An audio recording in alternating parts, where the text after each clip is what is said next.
আজকে আমরা একটি স্মরণ সভায় মিলিত হয়েছি।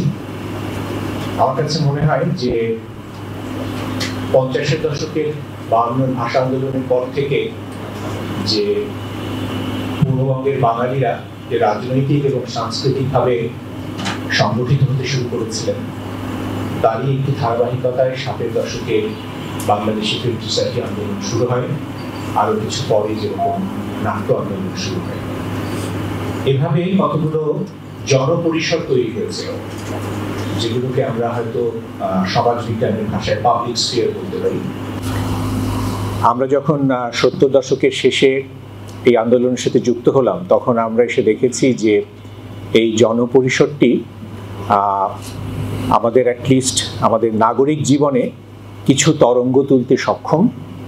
এবং মামুন যেটা বলছিলেন যে আমাদের রুচির পরিশীলন, আমাদের অধিকতর সংবেদনশীল মানুষ হয়ে ওঠা, এবং সবচেয়ে বড় কথা এই বিশ্বের আধুনিক মানুষ হয়ে ওঠা, এই সমস্ত ক্ষেত্রে গুরুত্বপূর্ণ ভূমিকা রাখছিল।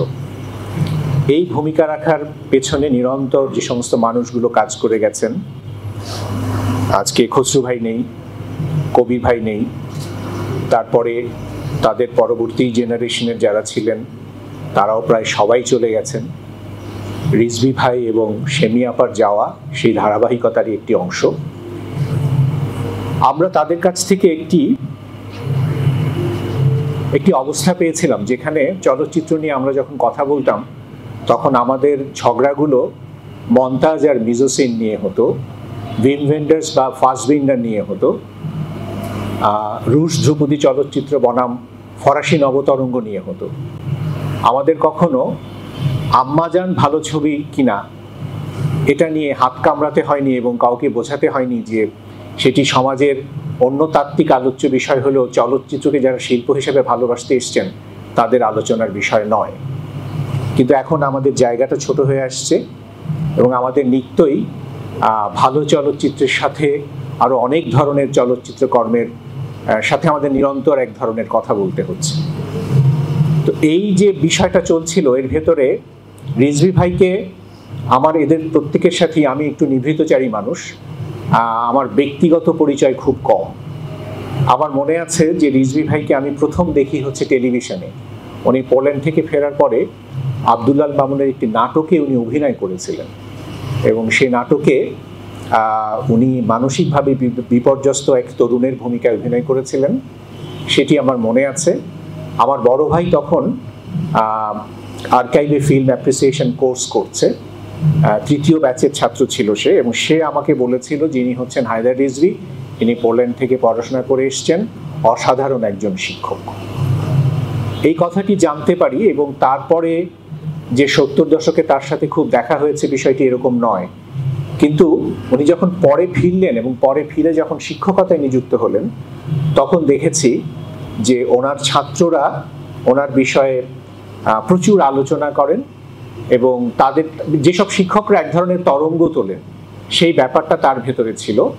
এবং একটি আমার খুব মজার বিষয় মনে আছে যে ফেসবুকে হঠাৎ করে রিজভী ভাই লিখলেন যে স্টপ জেনোসাইড একটি প্রচারধর্মী চলচ্চিত্র। তো এটি লেখার পরে আমি কিঞ্চিত উত্তেজিত হয়ে মুরাদ ভাইকে ফোন করলাম যে মুরাদ ভাই, রিজভী ভাই এটা কি বললেন? তো মুরাদ ভাই বললেন যে রিজভী ভাই যদি বলে থাকেন বুঝেই বলেছেন, তুমি বিষয়টাকে বোঝার চেষ্টা করো। তো যাই হোক, মুরাদ ভাইয়ের সাথে কথা খুব লম্বা হয়নি। তার কয়েকদিন পরে শিল্পকলা একাডেমির বারান্দায় দেখলাম যে তার ছাত্ররা তাকে ঘিরে ধরেছে এই বিষয়টি ব্যাখ্যা করার জন্য, এবং রিজভী ভাই তখন খুব সহজভাবে স্বচ্ছন্দে বিষয়টিকে ব্যাখ্যা করলেন যে কে তোমাদেরকে বলেছে যে এটি প্রচারধর্মী চলচ্চিত্র মহৎ চলচ্চিত্র হতে পারে না?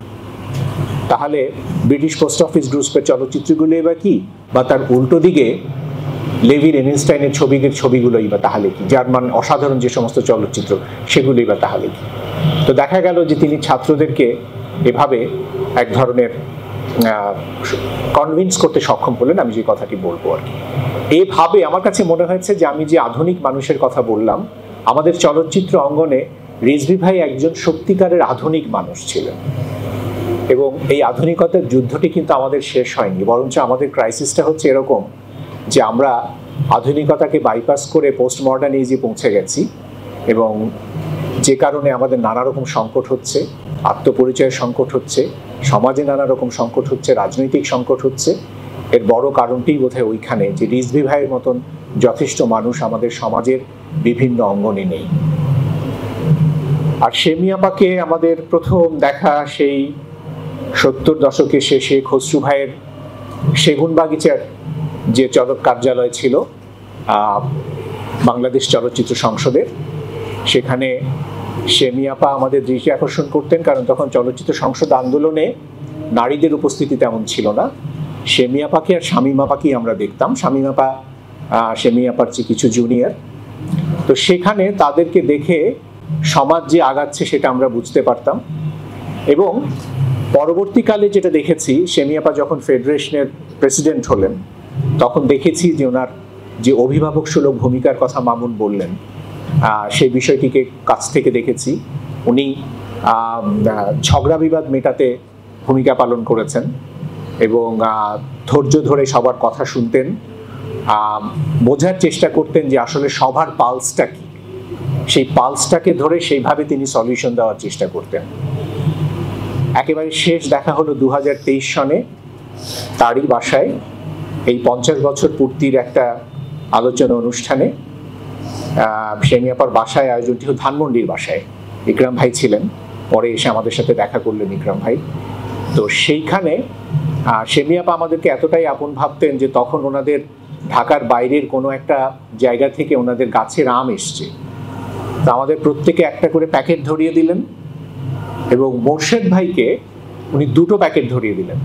একটা প্যাকেট মোর্শেদ ভাইয়ের জন্য, আরেকটা প্যাকেট জাকি ভাইয়ের বাসায় পৌঁছে দেওয়ার জন্য। তো আমার খুব কৌতূহল হচ্ছিল দেখার জন্য যে মোর্শেদ ভাই কি করেন বিষয়টা নিয়ে। তো মোর্শেদ ভাই একটু বিব্রত হলেন ঠিকই, সেদিন আবার মোর্শেদ ভাইয়ের সাথে গাড়ি ছিল না। তো তখন দেখলাম যে খালেদ ভাই, মানে আমাদের মঈনুদ্দিন খালেদ মোর্শেদ ভাইকে উদ্ধার করলেন।